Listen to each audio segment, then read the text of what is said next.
welcome everybody. It's good to see you all here, and I see a real wide range of people, and which is exactly what we were hoping for. We're in the time between, first of all, I just want to say thank you to Tony. I was just saying before we started that one thing I've learned about doing these sessions is that you never do it without a moderator, and Tony is a master, so thank you, Tony. So we're in the period between Passover, which is the holiday when we left Egypt, and Shavuot, the holiday when we will receive the Torah 2 weeks from tonight. And it's really, according to our tradition, the Jewish people, or the people of Israel, we were called then, were completely united at the moment of receiving Torah. And while we were united, we were also still individuals, of course, and people received Torah as individuals as well as a community. And it seems appropriate that our community is gathering together now to study Torah during this time. Really appreciate Rabbi Samuel of the Federation reaching out to me at Jewish Family Service and giving the message that we are one community, maybe standing beneath the mountain, which we'll talk about in a minute, but standing together beneath the mountain, receiving Torah together in a way that hopefully is communal as well as individual, with space for everybody to have their own interpretations and their own view of what Torah reception means. So with that, I want to jump in to the text. And you either have a text in front of you, and Tony put the link in the chat box. If you don't have it, don't worry. You can just listen. We'll read things. Although there are some pictures, so you might want to just download it if you are able. All right, so we're going to start with the story of receiving the Torah. It happened 3 months after leaving Egypt. We are at Mount Sinai, and in chapter 19 of Exodus, we get the story of what's going on. And it's, God says to Moses, listen, I'm going to give them, they're going to make them my people. And Moses, and tell the people this, and the people are told this. And in verse 8, the people respond, Ve'anu kol ha'am, yachdav, vayomru, all the people answered together, saying, Kol asher diber Hashem na'aseh, everything that God has spoken, we will do. And then Moses tells God that they said, okay. So then God gives Moses more instructions, where they can stand, where they shouldn't stand, what they need to do, what they don't need to do for 3 days. And then Moses brings the people forth in verse 17 towards God from the camp. V'yityatzvu b'tachtit hahar is the Hebrew of what happens next, which means they stood at the foot of the mountain. That's what it means. However, our rabbis understood it very hyperliterally, tachtit meaning tachat, underneath the mountain. And they understood it in source 3, they stood at the foot of the mountain meant that the Holy One, shekafah HaKadosh Baruch Hu alehem et hahar kegigit, held the mountain over them like an overturned tub and said to them, Im atem mikablim Torah mutav. If you take the Torah, if you'll accept it, great. The imlav, but if not, this will be your burial place. In other words, do you want it or do you want to die? At which point they said, okay, we'll take it. Not much of a choice. And the Talmud goes on to say, this is a problem. Because if you accept an obligation under duress, then you haven't really accepted it, according to Jewish law. And Rashi says that, says exactly that. This is a disclaimer for us. We received it under duress. We don't have to do it. And I wonder, like, why would they even, they already said they would do it. They already said, Na'aseh will do it.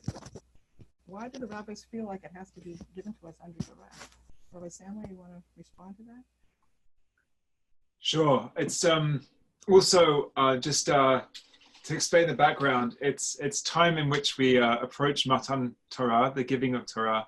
And there is a tradition of flowers, of the scent of flowers being around Har Sinai. So I thought that in honor of the festival of Shavuot, to bring a little bit of greenery and foliage to our learning. So being under duress is not something that is a pleasant experience, really. And being under duress under a mountain, with the mountain being held over your head, the image of it suggests that there's also a life-threatening quality here. Is they're not just under duress, is they're going to be annihilated if they don't answer.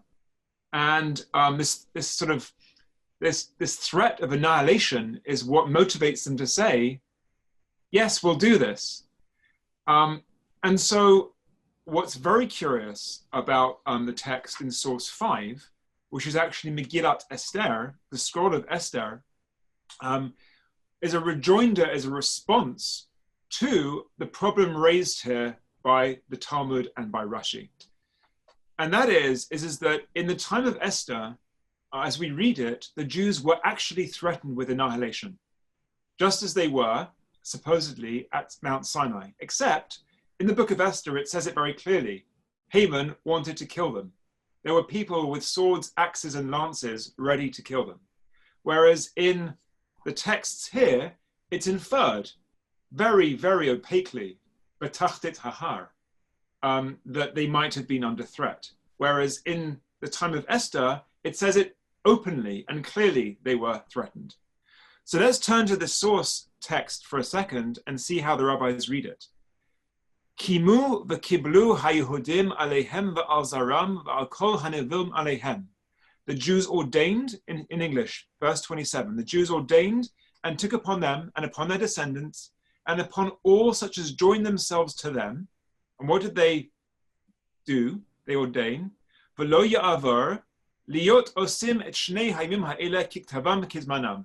That Purim would be ordained forever and evermore as an institution in the Jewish calendar.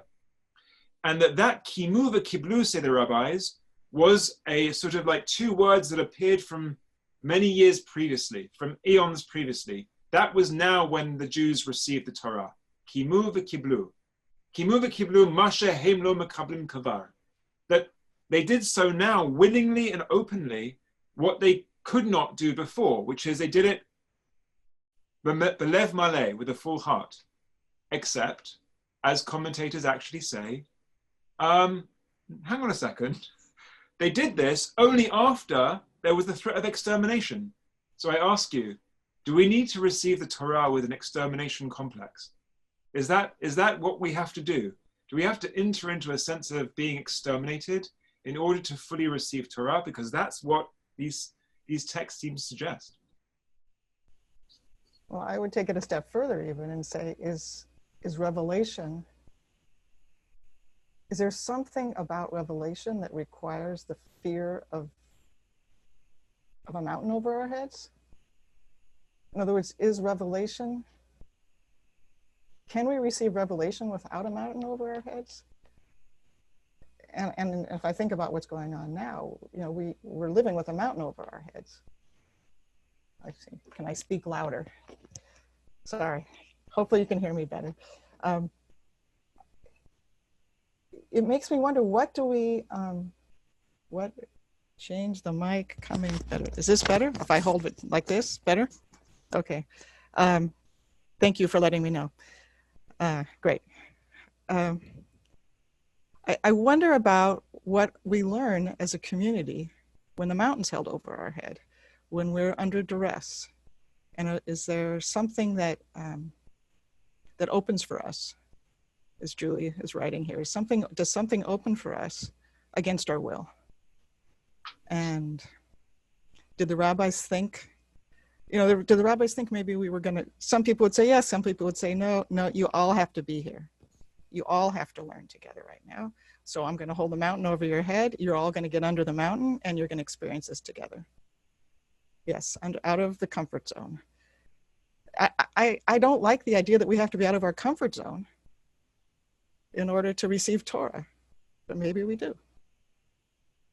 That idea of being out of one's comfort zone to receive something true, it feels right. It feels that if we are in patterns, in tame and taming patterns, where we feel comfortable and not discomforted, that then we are likely to hear the voices that we always hear, the same reassuring narratives you know, of, to quote the Hebrew, "Kochi v'otzem yadi asali et hachayil hazeh." You know, my strength and my self-reassurance and my self-reliance, this is what I'm doing in my life, I feel.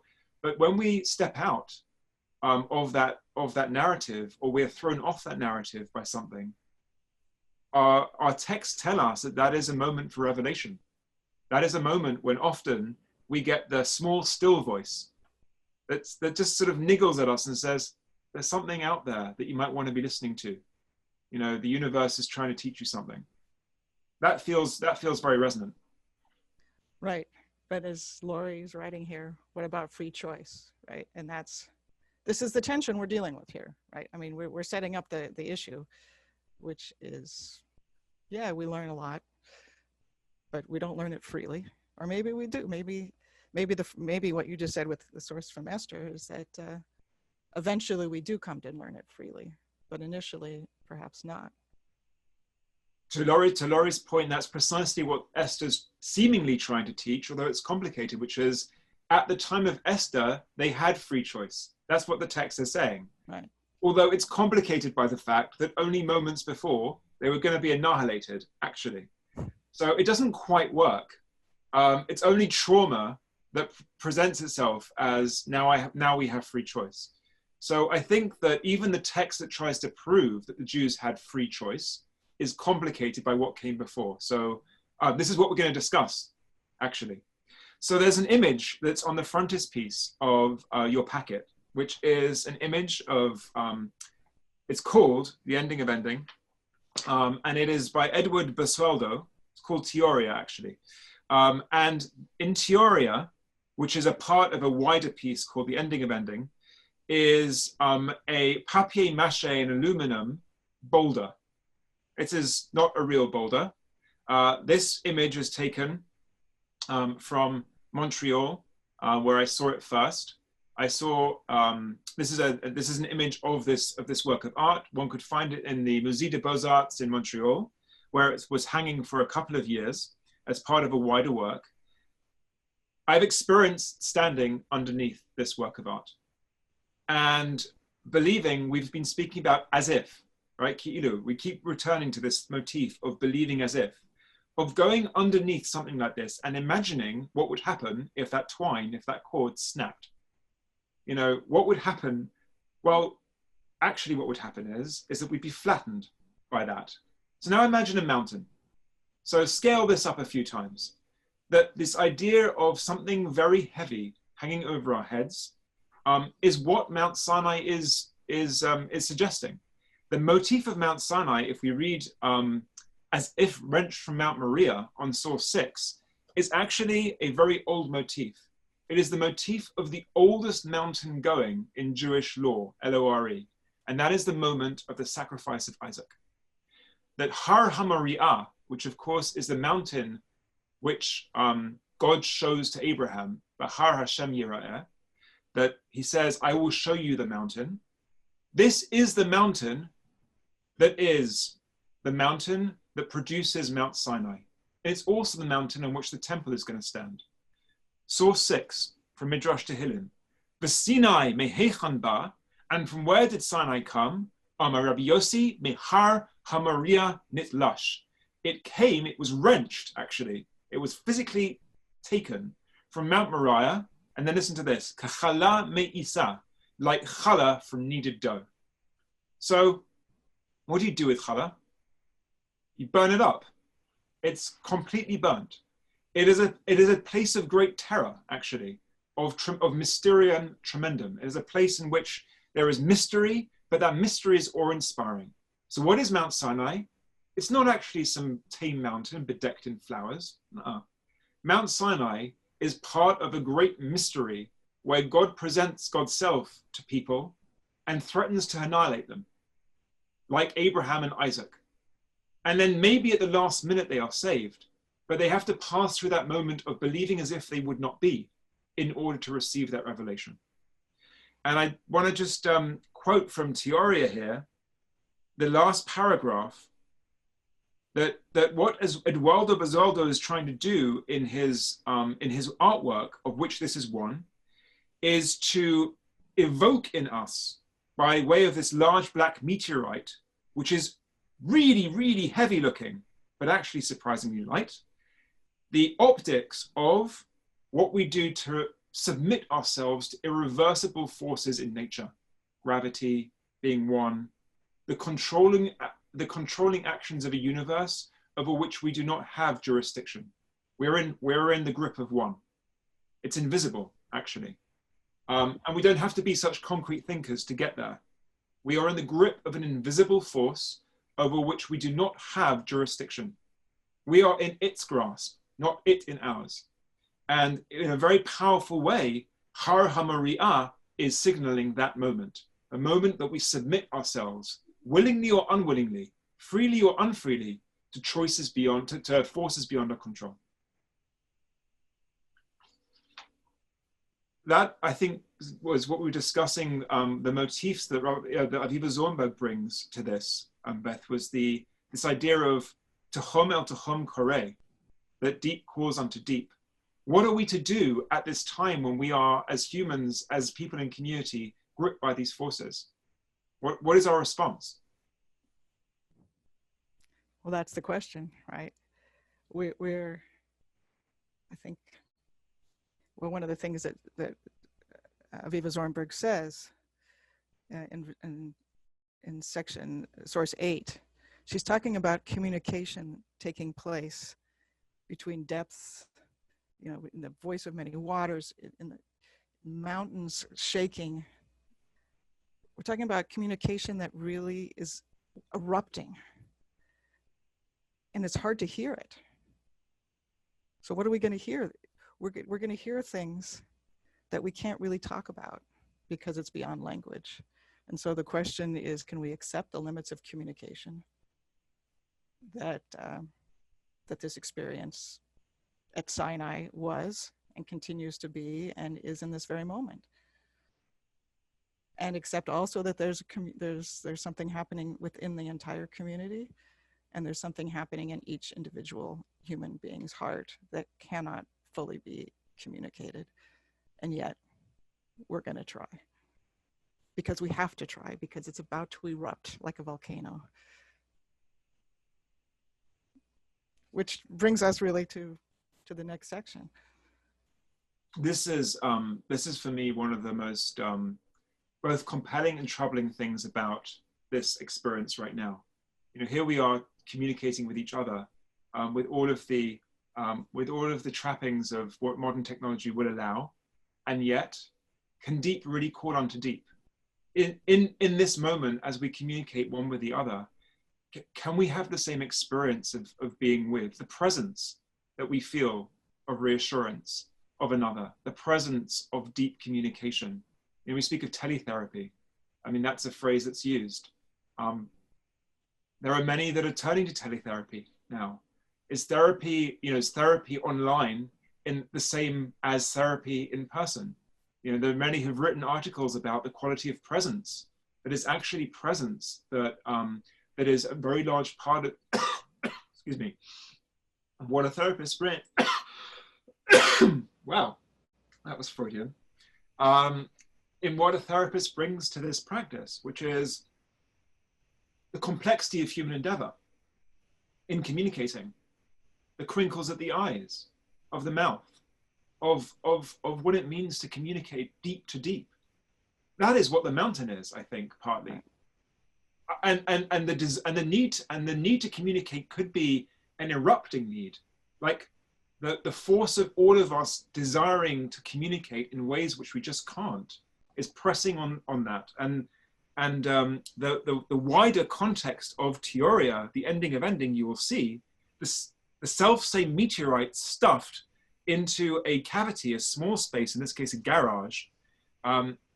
This is the earlier version, and then turn the page to see a figure, you know, looking up at this brooding presence in a garage.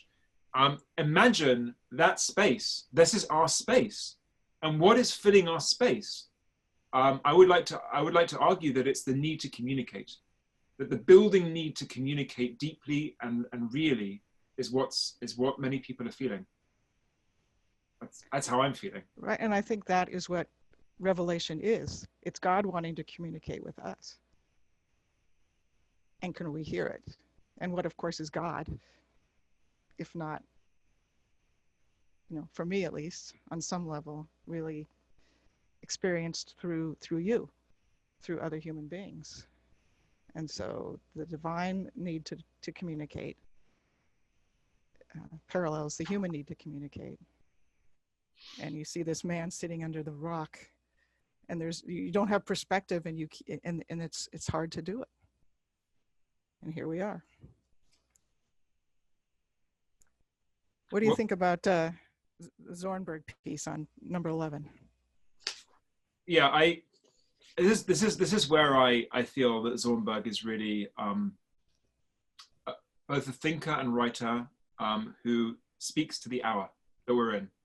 This is the opening to the Murmuring Deep, her later book of 2011, and in that book, right at the beginning, where she quotes Tehom el Tehom Koreh, deep calls unto deep, as the grounding motif for her entire work. This is what she says. Communication that takes place between human beings is never exhausted by what is consciously and explicitly communicated. In any vital encounter, much more is transacted than lies within the field of consciousness. And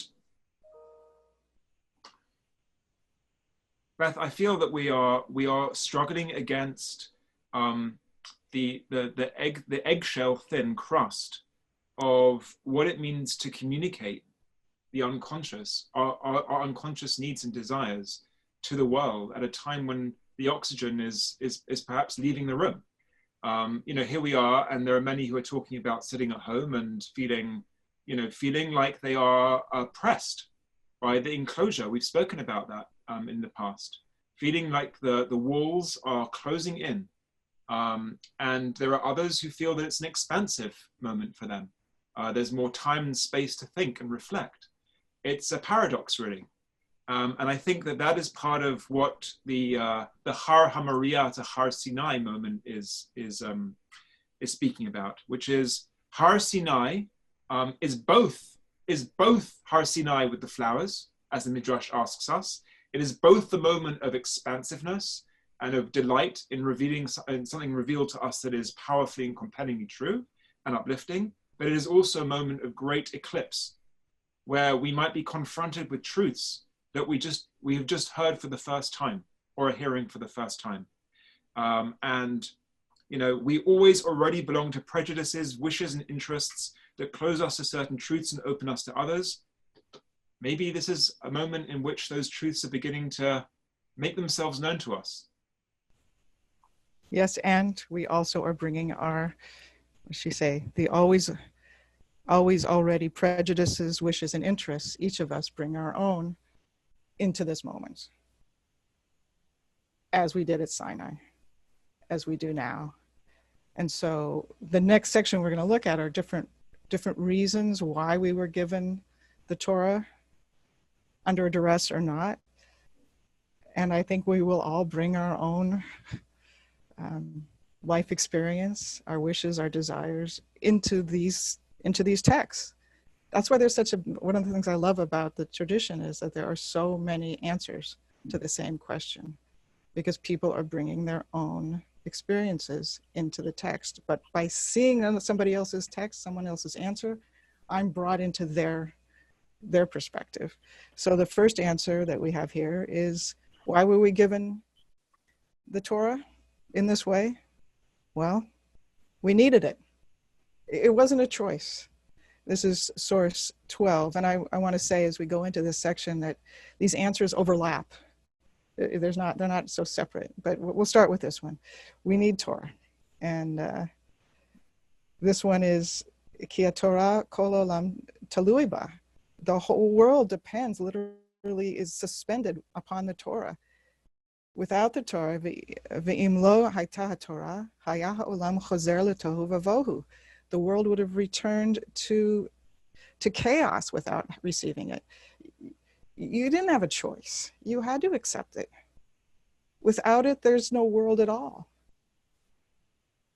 Therefore, it's not a choice. It's an obligation. Torah is not a choice, it's an obligation. We're born with that obligation. Now, this is uncomfortable for us sometimes, but the idea that we're born with an obligation, that we have no choice, maybe exactly, and Torah is that obligation. Again, what we mean by when we say the word Torah, that's another conversation, but that it's something we had to have. Y'all had to get under the mountain. Some of you couldn't be outside. You all had to be under, which I think is a powerful message for us today. What would it mean for everybody to be under the mountain? And we invite everybody in with us. I mean, it could be a bad thing, it could be a good thing. Everyone gets in here. Everyone's in. What about imagination? Well, that image on the frontispiece of the meteorite above our heads, just let's do a quick thought experiment. So let's visualize the same image, but above the figure, there's a big giant cheesecake just hanging there. And she's about to get smothered by a thick cream cheesecake. I mean, all its deliciousness. Well, maybe it would be a heavy cheesecake. But Viktor Frankl, in his book, describes how in a quest for meaning, in man's search for meaning, in humankind's search for meaning, there's this idea of imagining otherwise. So there he is in possibly the most oppressive of all environments, and he's imagining himself, as he says, in an auditorium, lecturing students about this experience and how it will lead to his theory of logotherapy in due course, as it did. I remember that passage it was very powerful for me to read it, because what he says is ultimately, you know, between stimulus and response, there is something, it's called choice. And this is to the question about free choice. Between the stimulus, which is what is presented to us in reality, and response, that is our response to it, there is a human choice as to how we react. And his choice was to make it a thought experiment, to use his will to craft a space where his oppressors could not reach. And Maxine Greene, who taught at Teachers College in Manhattan, and although I only met her briefly towards the end of her life, she remains one of my rebbeim, one of my rebbes, someone who's taught me a lot about what it means to think with imagination. She says, source 13, there is always a certain weight in the lived situation, a weight due to the environment, to traumas from the past, or to experience with exclusion or poverty or the impact of ideology. She's talking about ideologies of hate and of exclusion. We achieve freedom through confrontation with and partial surpassing of such weight or determinacy. And she goes on to talk about the enlargement of experience. That when we are confronted by oppression, whether it was in her case arguing for civil rights for all, or emancipating those who are suffering economic deprivation, this is something that we can do. There is a response, and it lies in our imagination. We can imagine it otherwise. We can use what tools at our disposal to craft a space where imagination allows us to have what's called in Hebrew harchavat da'at, expansive thinking. And that is ours uniquely to do. And so we need imagination because Torah, otherwise known as the way, is actually not just something that obligates us, but is a resource, a deep well from which we can draw to allow for the expansive thinking we need at times of pain. And so we needed it under duress to teach us forevermore that forevermore we can reach back into a moment when we had the least amount of choice and imagine otherwise. Imagine that we were once again standing at the foot of a mountain and push that mountain outwards to receive revelation. We need to get in touch with that moment so that in moments of Jewish history, Maxine isn't arguing this, but I think that Viktor Frankl did, in moments of Jewish history when we need imagination to reignite the flame of Jewish life, we have it. It's called Har Sinai. And we survived. And we survived. And we thrived. And we had hard times afterwards and good times. I mean, we're still here. That's the imagination. Imagination in the sense that we can remember. Imagination and memory, kind of go together in a certain way because we decide what to remember by using our imagination. Well, Levinas has a different answer. Levinas feels differently about this. In source 16, Emmanuel Levinas was a French philosopher. He died in 1995, greatly influenced by the Holocaust. And I'm going to be honest and say that Levinas is extremely complicated. And I mostly learned Levinas through my teacher, Rabbi Ira Stone. But what Levinas talks about is that we're already obligated. Being free means obligation. It means responsibility.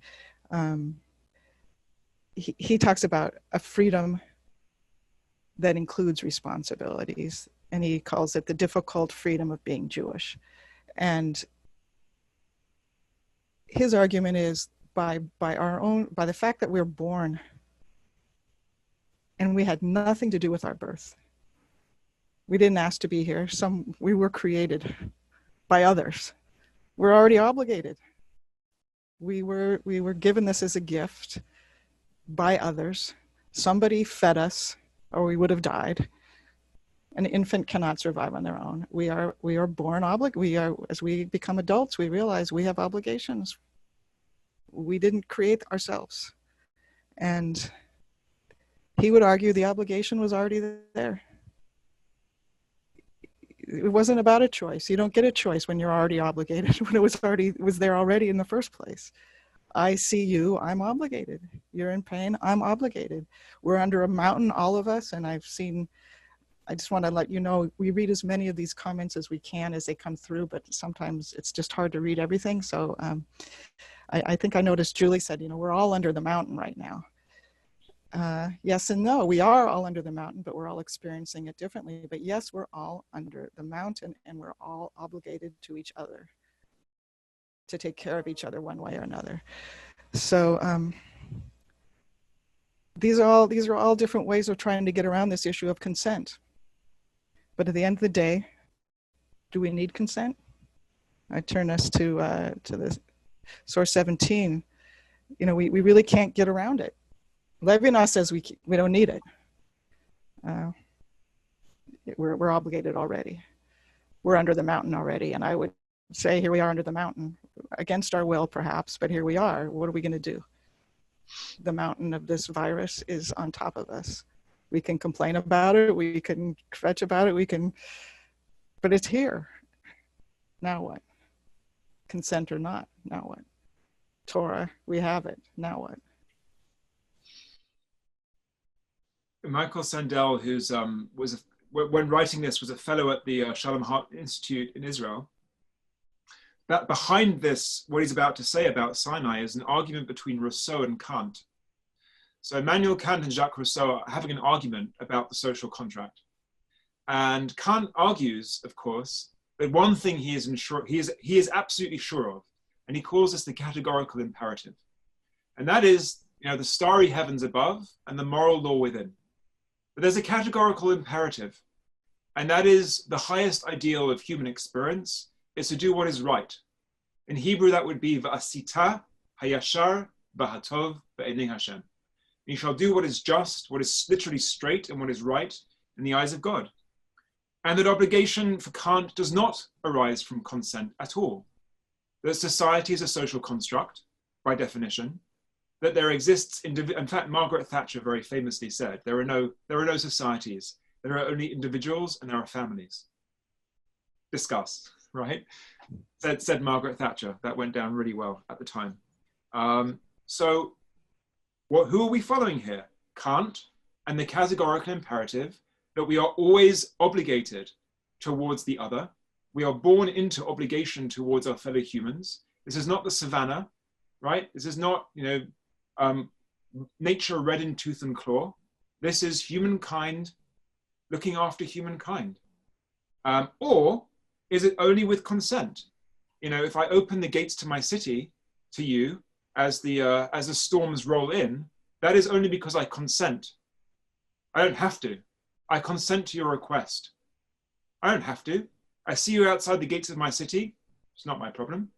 It's somebody else's problem, i.e. it's your problem. Or if I obligate myself to you in marriage, if I say I do, can I revise that later and say I don't? Or by the very fact that I do what what we call is an illocutionary act, a performance act. I say I do, I mean I do forevermore. So the question arises as to whether or not consent is necessary for Torah. For Sandel, obligation only arises from consent, and that we have a voluntary covenant. To quote Yitz Greenberg, he says that after the Holocaust, the Jews have a voluntary covenant. He calls this the third covenant, the voluntary covenant with the tradition. Radical. Rabbi Yitz Greenberg at the time was writing something very radical. After the Holocaust, we could not be commanded. There was no commandment.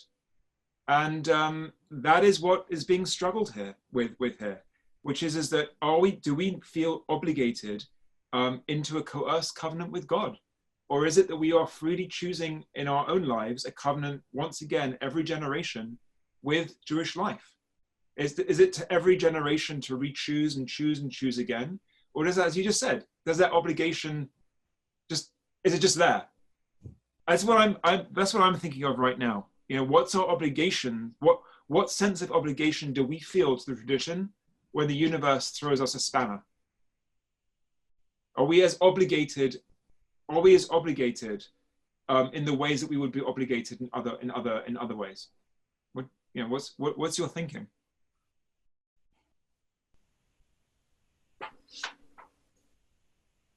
Right now, I think, I'm pausing because I think about a lot of different answers. I think the question is the most important. I know that drives some people crazy, but grappling with this question and the extent of my obligation and whether I'm obligated and what that means, to me, is what it means to be a Jew. Being a Jew is grappling with these big questions and never being comfortable. I know people don't like that either, but it's in the discomfort and in the grappling that we become better people and that we become a better community and that we ultimately come to relationships that are deeper and more meaningful, and which in the next section, a relationship of love. Because if I care about it enough to grapple with it, it's a sign also of, on some level, of my love for this tradition and for people. I see Marcy, it's good to know I'm Jewish, grappling a lot right now. Well, yeah, if we're not grappling right now, who are we? If we don't feel a mountain over our head right now, who are we? And that could be even if you're feeling expansive. You're feeling like this is a time that you're expanding, acknowledging also that other people aren't as part of the experience as well. So I actually prefer the next section of understanding this covenant not as a burden, although I think and sometimes it is. I prefer to think of it as a gift of love. Now, having this virus is not a gift of, does not feel like a gift of love in the world. But Torah during this time does feel like a gift of love.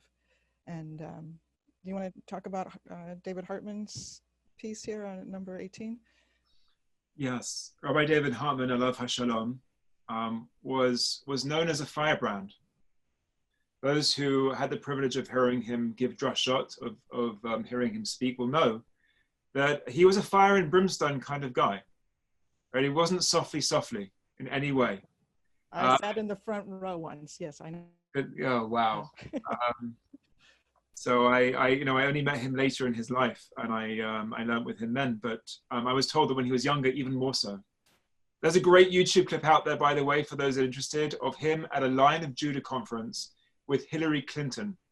If you type in Hillary Clinton, David Hartman, Lion of Judah, he's just on fire. They both are, actually, as it happens. So that's the background to this. So he was all about the long dark night of the soul. I mean, as a character, he naturally understood this idea of being tormented. I think he was somewhat tormented by existential angst as a person. He was very connected to Rav Soloveitchik Alav Shalom, to Leibowitz, and he really connected with the more existential aspects of our tradition. And he says that God is not revealed to Jews in the lonely night of the soul, in the deep struggle of the individual mortal who seeks eternity, but in the creation of a community at Sinai. Which is why it's doubly important to know that for Rabbi Hartman to say this is to recognize where he believes God is revealed. I think that he would naturally hear a voice he might call God in the long dark night of the soul. But here he pivots to say that actually Sinai and covenant needs to be born in the creation of community. It is not in the individual experience. And that is, I think, a pivot which makes his claim really radical. That God's self, if one could call it, is heard most in the call of community, among others, whatever that means. The voice that is the clarion call for community is also the voice that is most powerfully God, as best we can talk about God, in the creation of a community at Sinai. I don't know how would you respond to that claim? Well, I mean, I think about people, and myself included, that in nature, that's where I see God, right? People will say that to me all the time, and I certainly experience that myself. And that's an individual experience, but there is something very powerful. Yes, as Mindy says, when we sing with others, when we are together with others, there is something about the communal experience that that opens us potentially to great love. And when I feel God's presence, again, we use, I hate to use that word because we mean so many different things by it, but for me, that experience of being in community and feeling that love and connection to others is an experience of God. My experience of God comes through my relationship with you. So in source 19, this is part of our liturgy. God's love for us is connected to Torah, and it's in the evening service and it's in the morning service every day. Another version of the same prayer, God's love, and this paragraph precedes the Shema. Avat olam beit Yisrael amcha ahavta. With everlasting love, you have loved the house of Israel, your people. And how do you show your love, God? You gave us Torah and mitzvot, commandments. And every day we feel that love when we lie down, when we get up. If you look at this paragraph, the word love, ahava, is in there 4 times. They are our life, the length of our days. It's what keeps us going, this Torah, this gift. God here is a loving teacher. We say this right before we say the Shema, which is our central prayer. And after that, we say, and we love you, God. We love you. There's this is a relationship of love, not of coercion. And this is what Hartman's arguing, I think. But it's interesting. It's a communal relationship. I want to argue that it also has to be an individual relationship as well. And I think he argues that as well in the next source on some level. He kind of rejects the metaphor of kingship, of father, as the lead metaphor. Of course, every metaphor has its own use, but for our purposes now, maybe the better metaphor, and you see in the bottom paragraph, prefers the metaphor of a loving spouse, devoted teacher. That's a relationship that does not require reward and punishment to play a significant role in the covenantal relationship. They are not frameworks of absolute power of one covenantal partner over the other, but frameworks in which the integrity of both partners is recognized. And the human partner is enabled to feel personal dignity and to develop capabilities of responsibility. These are the metaphors that illustrate my understanding, this is Hartman speaking, my understanding of the Sinai covenant as mediated by the Talmudic tradition.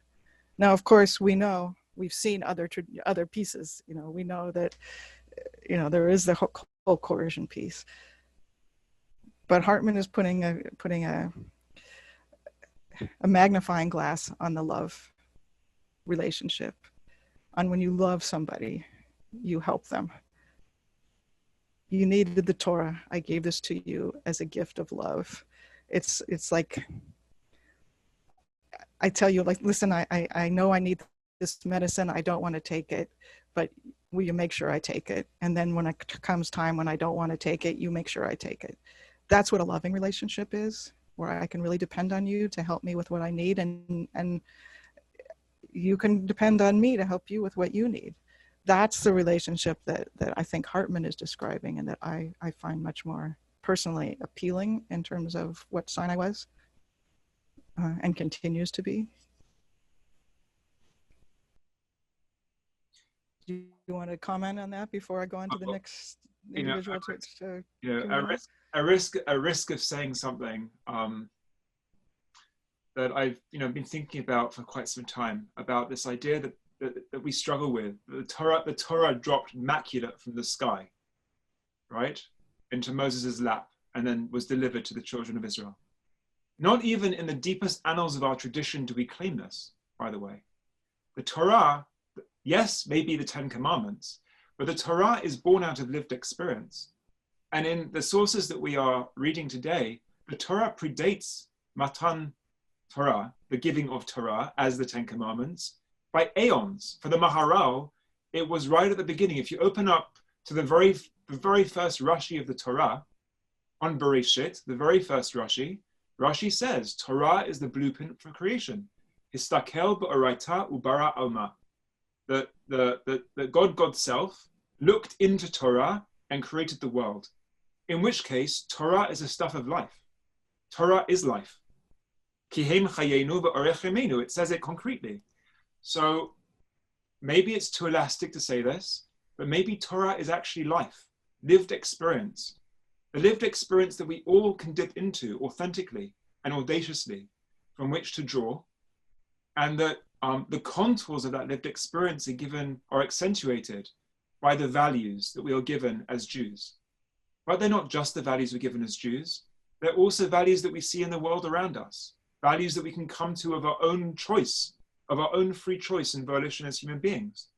And that therefore, this idea of the metaphor as God as teacher, or of the partnership between partners in life, is that a truth emerges from those relationships between teacher and student, between partners in life. And there are deep truths that are very subjective to those relationships that are only uniquely theirs to have, which I think brings us to the next source, about revelation that is uniquely ours. That what we can see in this time is uniquely ours. I see Marcy has commented here about grappling with this, and also being expansive at the same time, and what space we are having at this moment to do that. Consider the individual and the communal right now. Let's go there. Let's see what emerges in the more individual response.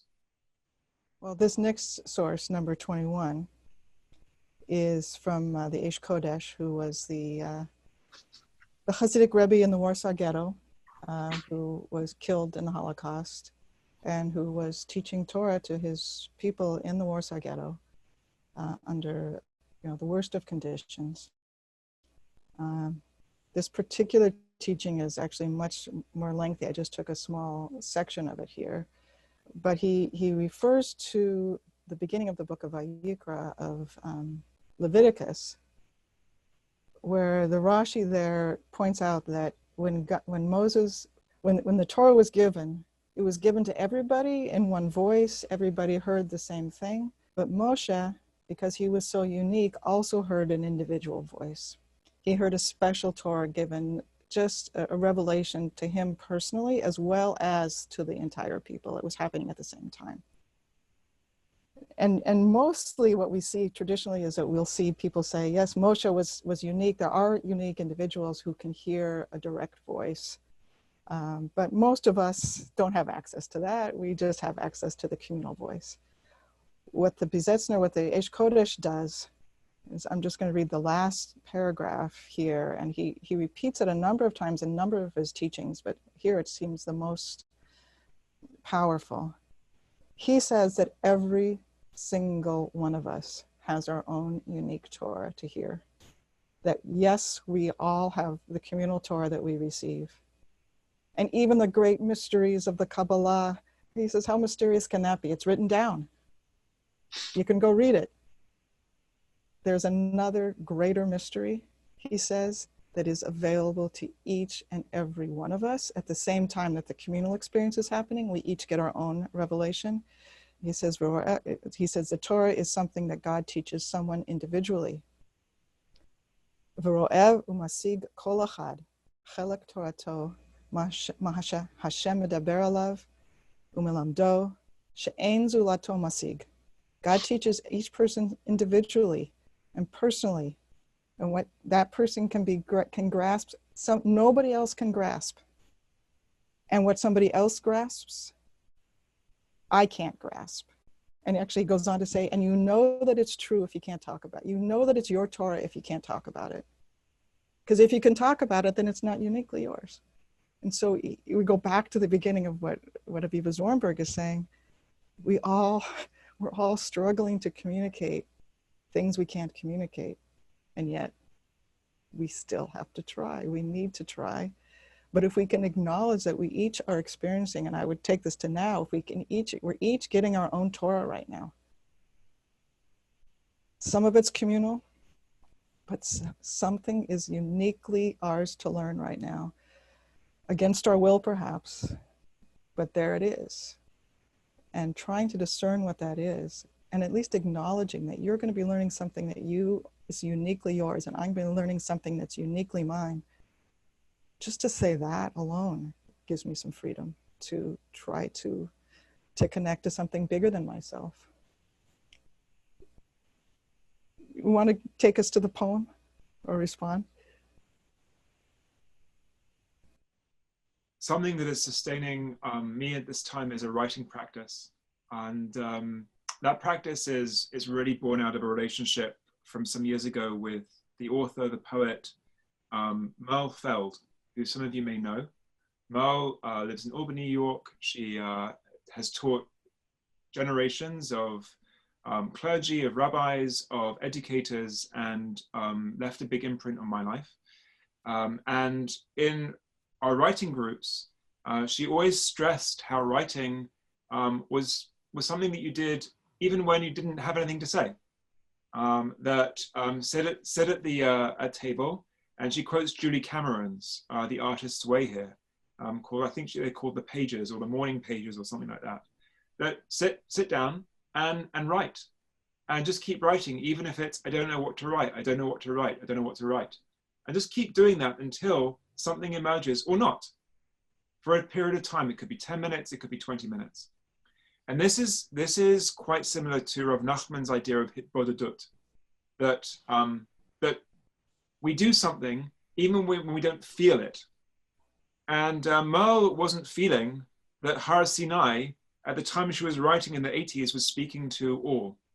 That it was particularly gender focused, particularly to men. After all, the text claims that, for 3 days, Al tikshu el isha, do not draw close to women. To whom is the text speaking?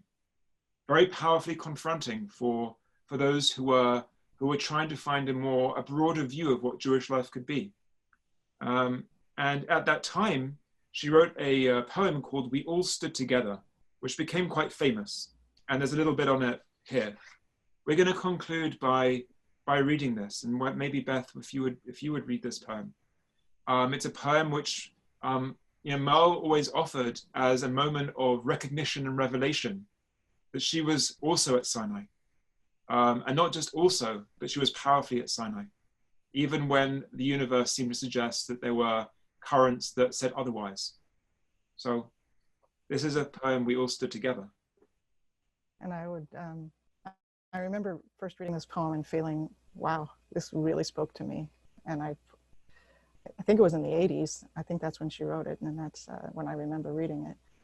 And I would say now that it speaks to it speaks not just to women, but to the issue of privilege. Who is privileged to have Torah? Who is privileged to feel they receive Torah? And I use the word Torah very broadly. Torah is truth with a capital T, and inclusion in a community, Jewish or otherwise. So I read that with that lens as I read it. We all stood together. My brother and I were at Sinai. He kept a journal of what he saw, of what he heard, of what it all meant to him. I wish I had such a record of what happened to me there. It seems like every time I want to write, I can't. I'm always holding a baby, one of my own or one for a friend. Always holding a baby, so my hands are never free to write things down. And then, as time passes, the particulars, the hard data, the who, what, when, where, why slip away from me, and all I'm left with is the feeling. But feelings are just sounds, the vowel barking of a mute. My brother is so sure of what he heard. After all, he's got a record of it. Consonant after consonant after consonant. If we remembered it together, we could recreate holy time, sparks flying.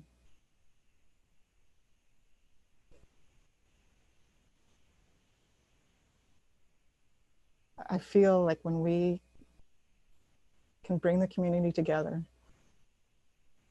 and open up that tent as wider and wider and wider, we will recreate holy time, even during this very, very difficult time. Every experience is an experience of revelation, against our will, through love, because we need it, whatever it is. We're all under that mountain together now. And may we receive Torah together. And may we continue to gather together in these ways. Ken Hiratson. So should it be. Thank you everyone for joining us today. We are deeply grateful for our learning Torah together. The Torah that emerges uniquely of this time for us, as Beth said, all under the mountain together.